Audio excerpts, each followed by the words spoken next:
Hey there movie lovers, welcome back to Rocky Watches Movies. Today we're hitting the road with one of the most iconic family comedies of the 1980s, National Lampoon's Vacation. From its unforgettable moments to the Griswold family's hilariously disastrous cross-country trip, this movie has become a staple of American comedy. But beyond the laughs and wild antics, there's a whole lot more going on behind the scenes that even the biggest fans might not know. So fasten your seatbelt and let's take a ride through 20 things you never knew about National Lampoon's Vacation. John Hughes was working at a Chicago advertising agency when he began relentlessly pursuing writing assignments from the editors of National Lampoon. During a severe blizzard in 1979, while snowed in, Hughes wrote a short story titled Vacation 58, about a Detroit family embarking on an ill-fated trip to Disneyland. Using a road atlas, he mapped out the family's route and potential stops along the way. Warner Brothers bought the rights to the story as soon as it was published, and Hughes was invited to pen the script. Aware that Disneyland would never approve, it was reimagined as Walley World. The film's director, Harold Ramis, was initially hesitant to cast Chevy Chase in the lead role. He believed Chase was too much of a comedic actor and feared he wouldn't approach the role with the necessary seriousness. However, Chase eventually won Ramis over, delivering a performance that is now regarded as one of the finest of his career. Vacation 58 was originally written by Hughes from the perspective of Griswold's son, Rusty. He felt this choice helped tone down some of the more outrageous moments. At one point, Clark even shoots Walt Disney in the leg. However, casting Chase required a shift in focus to the head of the family. While Hughes adjusted the perspective, Ramis and Chase reworked the script, believing Hughes had taken the premise as far as it could go. Ramis later commented that Hughes was probably a little upset by the changes. Ramis said, "I saw John quoted in an interview saying he was going to start directing his own movies because he was tired of seeing his scripts ruined by other directors."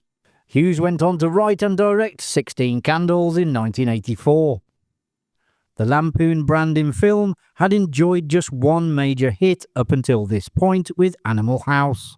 This was followed by two big flops, Class Reunion and Movie Madness, so they really needed this film to be a hit. Christy Brinkley was rising to stardom in the modelling industry when production began, and the studio was keen to feature her in the film. Although she appeared in only a handful of scenes, she travelled with the cast and crew for much of the shoot. In the original version of the Hughes story and script, her role as the mystery woman was meant to cruise by in a Ferrari and flirt with Rusty.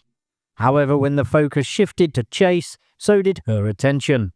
Brinkley was also originally intended to strip naked for the film, but refused.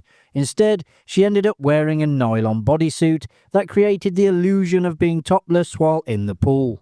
Vacation marked her first movie credit, and she would go on to reprise her role in the 1997 sequel, Vegas Vacation.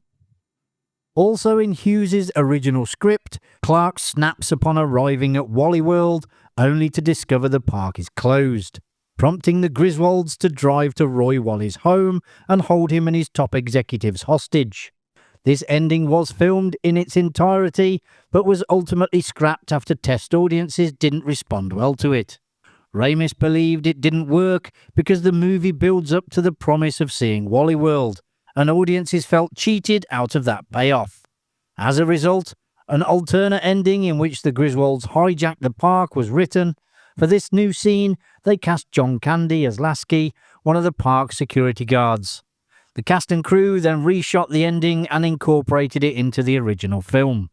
According to Ramis, test marketing soared once the new ending was included.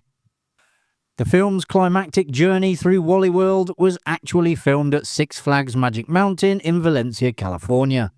Ramis had Chase, John Candy and other cast members board a roller coaster with a camera mounted on it to capture the shots of the rides.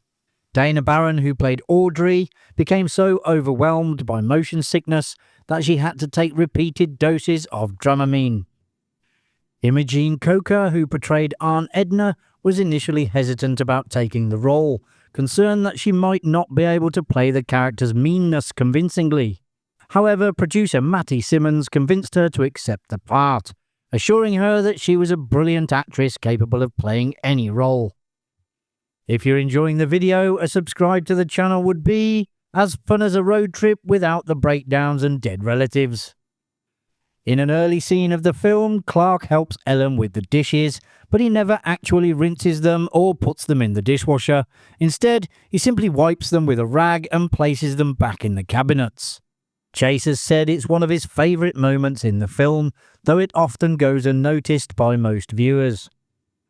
In the gas station scene where Clark is searching for the gas cap, Chase didn't plan to throw the license plate when he removed it. The plate flew behind him, narrowly missing the actress parked at the adjacent pump. The look of concern on Chase's face afterward is entirely genuine. Anthony Michael Hall, who was 14 when he was cast as Rusty, was going through puberty during filming, growing 3 inches before the cast reunited to shoot additional scenes after principal photography had finished. Prior to that, the actor attempted to be on set during a scene in which his on-screen mother, played by Beverly D'Angelo, appeared naked for a shower sequence. Hall later confessed that a producer had pulled him away, but that he was totally trying to sneak a peek. Griswold's plan to transport his family from Chicago to California in order to visit Disneyland's stand-in Walley World required a reliable vehicle. Clearly, he didn't quite get that. The unsung hero of the film is the Wagon Queen family truckster, a station wagon with 8 headlights and a pea green finish. In reality, the car was a Ford Country Squire, extensively modified to look as unattractive as possible, and it succeeded a bit too well. Following the release of Vacation, station wagon sales apparently took a sharp dive. Also known as estate vehicles, these models quickly lost favour, being replaced in popularity by minivans and eventually SUVs. 5 Wagon Queen family trucksters were used in rotation during the production of the film, allowing each to be modified in different ways to reflect the wear and tear the car undergoes throughout the Griswold's journey. Artist Boris Vallejo was commissioned to illustrate the theatrical release poster for Vacation. The King of the Hill style, with Clark standing triumphantly while raising his tennis racket, was a template previously used by him and Frank Frazetta for their Conan illustrations. He later revealed that the Vacation poster brought him more assignment work than anything else he had done. The film's director, Harold Ramis, provides the voice for Marty Moose in the recorded message announcing that Walley World is closed for maintenance. Ramis regretted making the scene in which the Griswolds take a wrong turn and end up having their hubcaps stolen while Clark asks for directions. A shot featuring an East St. Louis sign was mistakenly included in the original version of the film and didn't do the area any favours when it came to its reputation. Ramis later said, "I apologise for the whole scene. I wouldn't think of doing a thing like that now. It was supposed to be about prejudice, when in fact it was prejudiced." Shooting Vacation required the cast and crew to embark on a real-life road trip. The film was shot at over 15 locations across 4 states. One of the film's darker gags occurs when the Griswolds forget that Aunt Edna's dog is still tied to the bumper of the truckster as they drive away. Ramis shared on Letterman that the crew was staying at a hotel in Durango, Colorado, when they witnessed a car drive off with a dog still attached. Fortunately, they managed to stop the driver before the poor pooch was hurt. Released during a fiercely competitive summer movie season, Vacation debuted at number 1, bumping sequels of Jaws and Star Wars from the top spots. It became the year's 3rd highest grossing comedy, earning over $60 million. Trading Places and Mr. Mom performed better. Of the many sequels that have followed the Griswolds over the years, one of the least known is a 14-minute short film titled Hotel Hell Vacation, released in 2010 as part of a promotional campaign for a holiday rental site. In this film, Clark and Ellen embark on a second honeymoon, while also planning to visit their son, Rusty. It's certainly not a film that will be mistaken for a John Hughes classic. And there you have it, folks. You now know a little bit more about National Lampoon's Vacation. If you enjoyed the video, which I presume you did as you got this far, hit that like button and subscribe so you don't miss any future videos coming to Rocky Watches Movies. Thanks for watching. I'll see you in the next one. Bye for now.